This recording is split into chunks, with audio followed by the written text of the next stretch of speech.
They are used, but when we look at them, I think there's 30 or 40 pairs. Is that few or that many? There's not a whole lot. Yeah, just VHF. Something in that neighborhood. There's not a lot.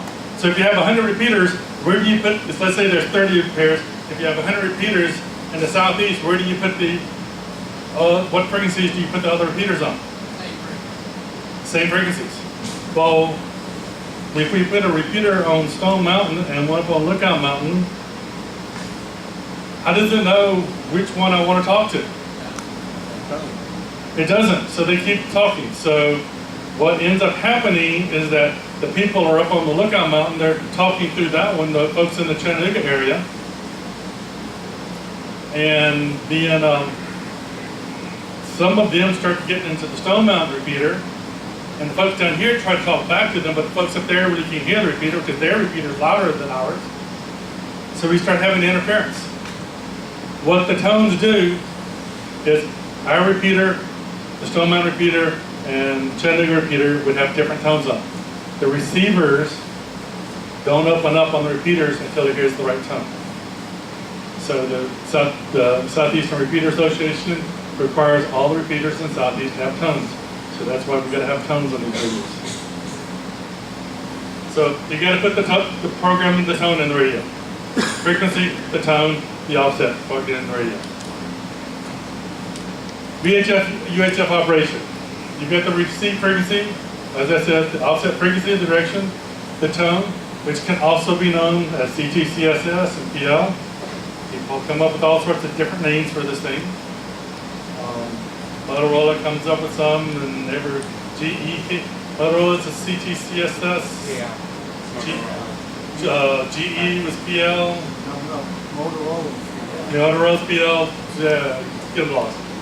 And then the programming software. Where do you get these frequencies from? Google. Google frequencies? Is that what I would do? Repeater guide. So there's a number of locations out there. If you're going to want to talk to the folks here at this club, where's the best place to go get the frequency that the club members use? The GAR's website. The frequencies are listed there. You can go there, put them in the programming software, put them in the radio, and now you can talk to the folks in the club. There's a number of other sites. Repeaterbook.com is probably one of the better ones out there now, which will show you a lot of frequencies. AWL has their repeater book, and it's for sale, and you can go get that from there. They sell the online version and a book version of it. I think they still sell the book version of it. That's where you go find all the repeaters. Can anybody guess about how many repeaters there are in the U.S.? 2,500 I hear. Any other guesses? Several thousand. Several thousand. Anybody want to come anywhere near the number? I would say over 50,000. I hear over 50,000. We went a little bit too far. There are over 20,000 repeaters in the U.S. That's a lot of repeaters. VHF or VHF? That's VHF and UHF. All the modes, I think, also. That's a lot of them. How many radios can hold 20,000 memory locations? None. So, hey, you've got to put in what you can put in. So, you put in the ones that are around you, get them in there, use the software. Software, one of the best softwares is RT System software. The folks who do that actually live here in Georgia now. They got software packages out for a lot of radios. It's not free, but it's cheap. And they have some really great programming tables for you also. So those are available. So, operating. Here's one that lots of people forget to do. Listen before you talk. Think about it. How many times have you changed channels, picked the radio up, and started talking? How many times have you done that? I know I've done it. I try not to, but you should always listen.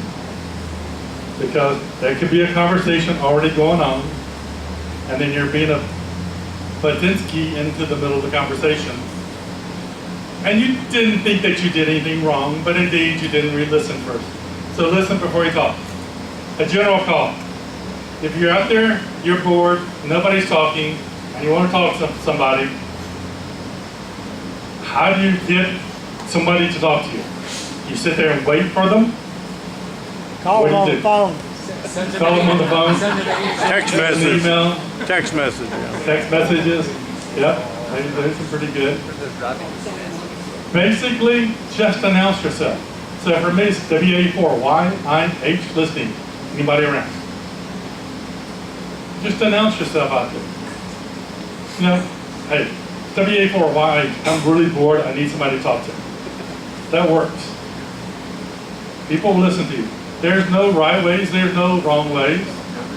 Well, if I would say this is WA4TDX listening, that might be a wrong way, but generally just get on there and talk. And that's the one thing that everybody forgets to do is talk. Everybody's wanting to listen to something other. We need to get everybody out and talk a little bit. So just get on there and talk. Join in conversation. How do you butt into a conversation the right way? Wait until there. One guy's finished turning it over to the other. Contact. Wait till there's a lull in the conversation and drop in your call sign. Am I not supposed to say break? Contact. If it's emergency, If it's an urgent, I would say break, drop in. Yes, say contact. say contact. Say contact.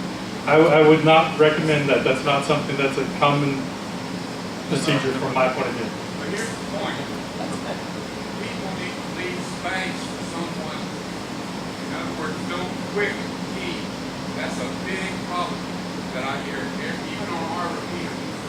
Okay, people are quick keying, and if you have something to add to the conversation, and they're just continue to quick key, it's frustrating. So the comment is when you're on there talking to somebody else, leave a gap. Give a gap for somebody to jump in there. And all you gotta do is drop your call sign in. It's WA4YIH. You know, and it really doesn't necessarily have to be legible. Because I hear somebody else come on the air and say, oh, who is that? You want to talk to us?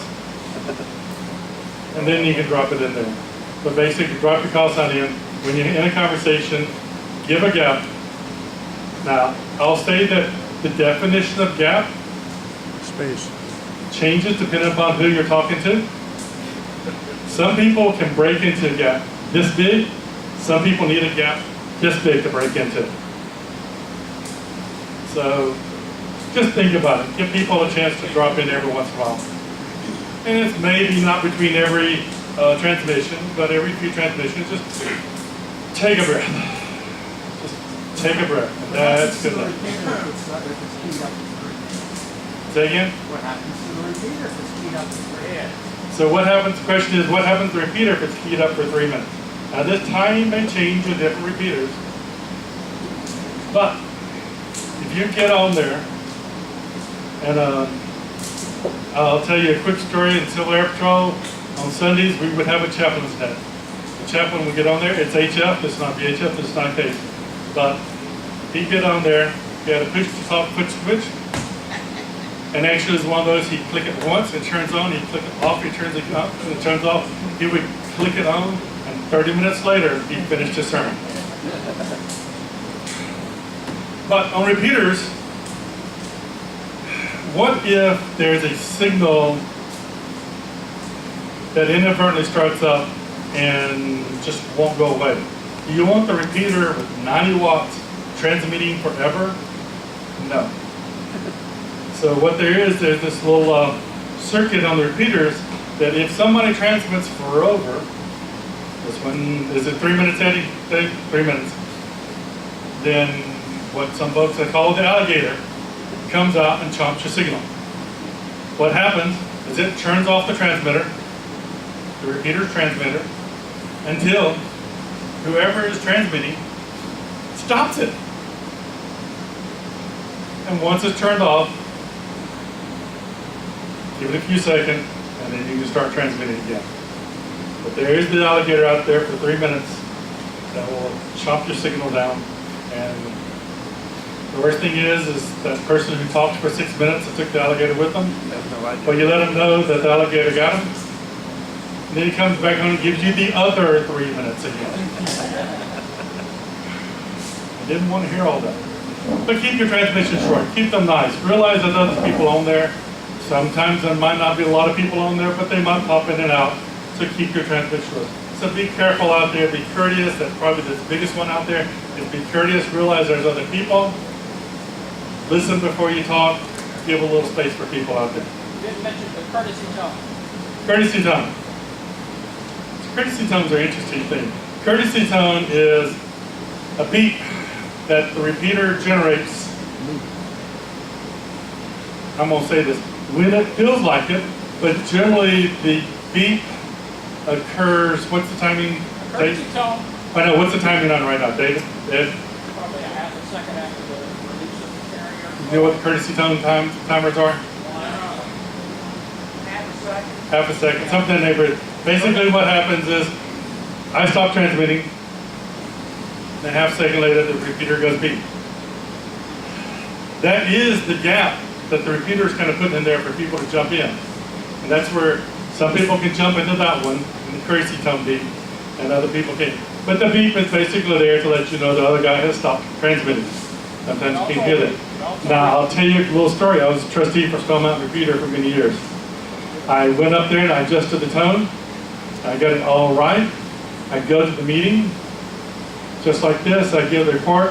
One of the guys says, "So what'd you do with the courtesy tone? Courtesy beep?" I go like, "Yeah, it's up there, it's working." "No, it's not there." And then so, "Yeah, it is." I got the radio up, jump, there it is. And they went like, "Yeah, see, it's not there." So it's like, how many people in the room did not hear it? Half the hands went up. How many people heard it? The other half heard it. Then I realized I increased the frequency a little bit too much. Those folks with hearing issues couldn't hear the repeater. Yeah, David. Doesn't the courtesy tone also denote the reset of the timeout timer? Does the courtesy tone denote the reset of the timeout timer? Most controllers, yes. That is the mark of the. Okay, bus controllers, yes. It's not necessarily always the case, but I guess, yeah. It should be. Yeah. So, but the number one thing, get on the call. How many people talked on the radio today? Not a lot of hands. Okay, just get on the talk. I'll admit that I'm a bad one also. FCC ID requirements. When do you have to ID? Within 10 minutes. I'm You hearing can sign every 10 off. minutes. And at the end of your. So every 10 minutes is kind of part of it. It's once every 10 minutes and at the end of your transmission. At the end of your Final first transmission. transmission. At the end of your first transmission. So this is legal.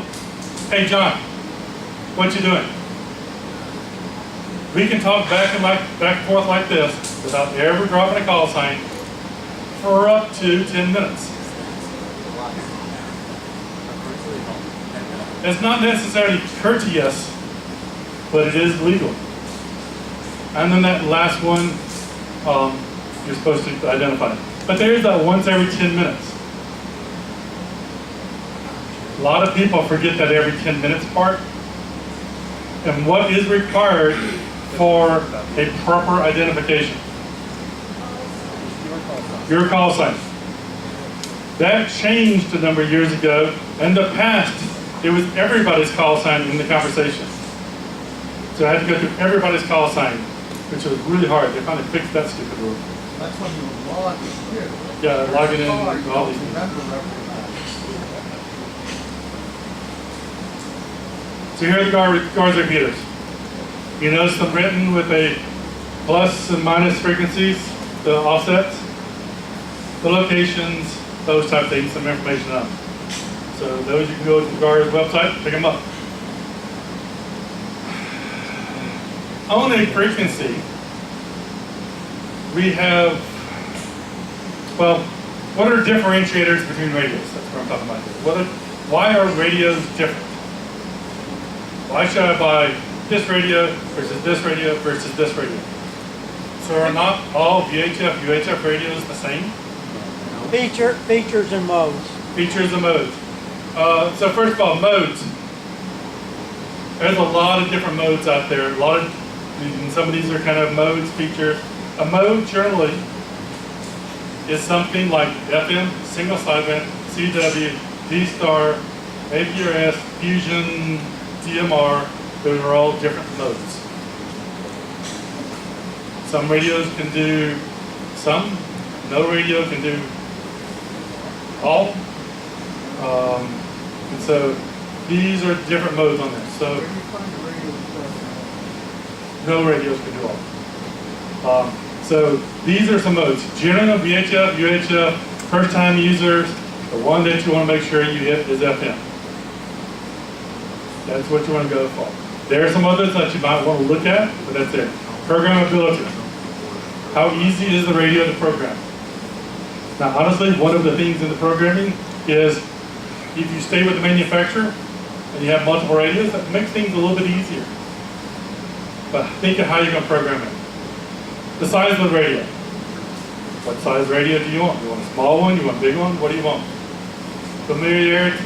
Like I said, if you're used to the radios, a single manufacturer, then finally the cost. How much time are you doing? You got 25. 25 minutes, okay. 25. So cost can be a big one. So how do you get radios? If you wanted a radio right now, what would you do? So right now it becomes hard. You actually can't get it because we have hours. You can't just find one. Well, actually, there's probably a bunch of them out there to find right now if I wanted to. But tomorrow morning, how could you go get radio? Around here, we've got ham radio outlet down off of Buford Highway. Where you can go pick up radio today or tomorrow. They will sell you one. They will make you very happy. They will take money, make them very happy. They'll give you a radio, make you very happy. You can do that tomorrow. Also, Gigaparts over in Huntsville, kind of close to here.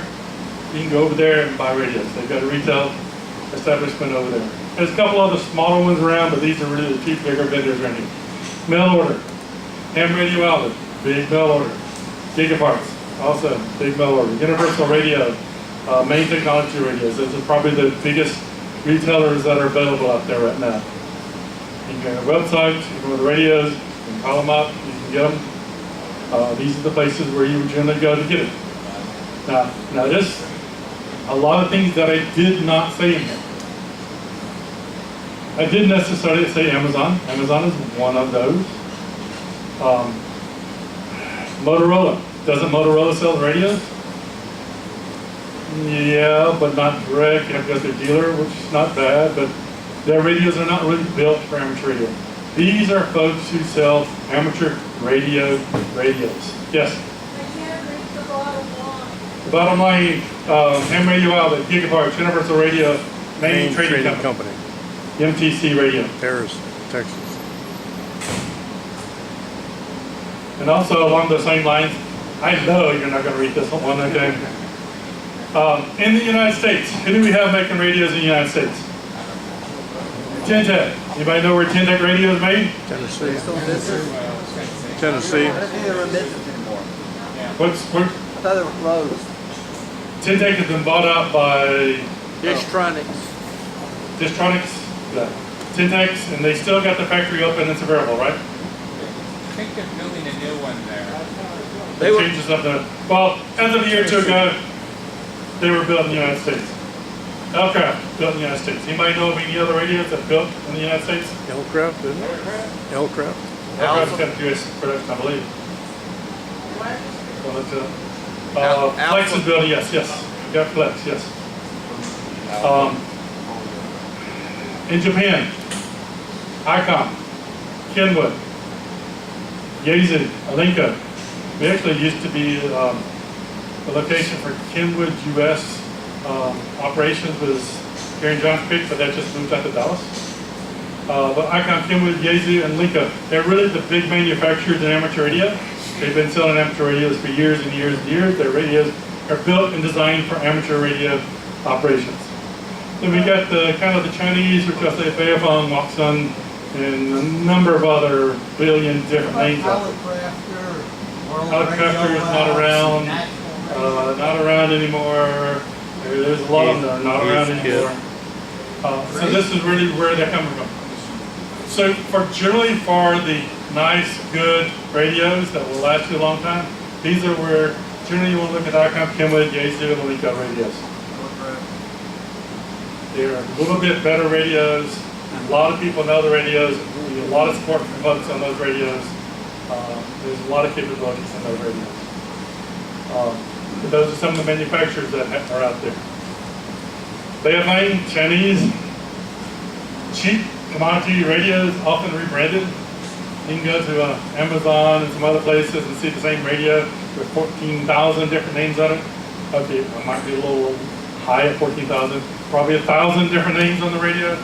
Because some company in China makes this radio and resells it to other people who put their name on it. Or actually, the company puts their other company's name on it and sells it. They just sell parts and pieces. Is really what they're doing.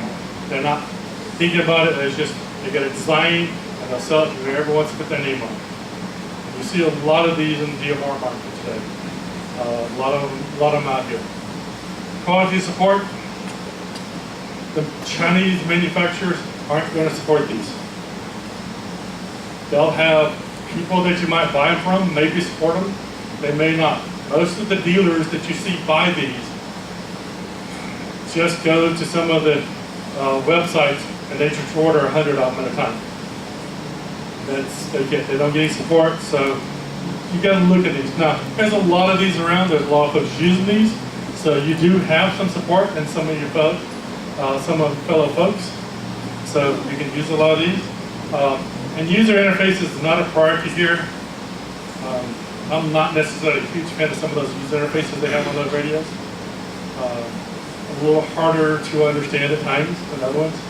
And they're cheap. They're cheap. It's $25. I think I might have seen some up to date that's $16 even. I mean, it's ridiculous how cheap these are. But remember, you get what you pay for at $25. Yeah, would you get a drop-in charger? So I'll talk a little bit about the different manufacturers and really kind of what they focus on a little bit. Kenwood, like I said, used to be here, but they're out in Texas now, or their sales department is out here. They really have a focus on APRS. Amateur Packet Recording System. It used to be called Amateur Position Recording System, but it's Packet Recording System now. Rob Veronica created this a number of years ago, 30 years ago, and that's one of the things.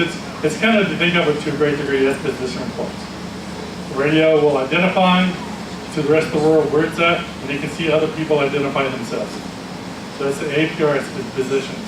So they have a lot of focus on what they're really proud of their radios and the way they do APRS. They've worked a lot on that. They have just got a new entry into the D-Star. So this picture here on the bottom is their D-Star THD 74, which is a great little radio. It does D-Star and APRS. Up here on top is a TMD7 GA dual band radio. And mention a little bit about dual band radio. A number of years ago in Aries, we would always recommend folks to buy dual band radios instead of single band radios. And a lot of folks had single band radios. Well, today, it's actually harder to buy a single band radio than it is a dual band radio. So, but if you think about it, think about the dual band because you've got a lot more repeaters that can access a lot of things that you do. So Kenwood, nice radios. They do a lot of radios. They build for amateur radio. And they focus a lot on APRS. Alinco is kind of one of the bottom tier manufacturers. It's still up there in the top ones. They're not a top three. They're the fourth. Where I would put them. They've made some pretty good radios over time. They were the first to make a digital radio. Didn't really work, but at least they made the radio. But here's a DR735 dual band mobile and DJ 500T dual band head-held. They've had some pretty decent answers out there. Yes. You need to make sure you tell them we're talking about VHF, UHF radios. We're not talking about radios in general right now. Right. Because this is VHF, UHF, and these not radios in general, because these are the radios that a first radio purchaser would tend to buy. I remember what I'm up here speaking about today. Yaesu. Yaesu, ICOM, and Kenwood are the big ones out here. Yaesu has a new digital mode, which is their vision, is their Yaesu System Fusion digital mode. Their radios do APR, some of their radios do APRS as well. They're not quite as proud of APRS as Kenwood is, but they do it. FT70 GR mobile dual band handheld, they're on top. 3200 dual band mobile on the bottom. So you may have one of the really small Yaesus in here with them tonight. They make some really nice small radios. Really, really small radios. That's your question in the back? He's got one? You got one? Yeah, that's the small one out there. Anybody got like an ICOM or anyone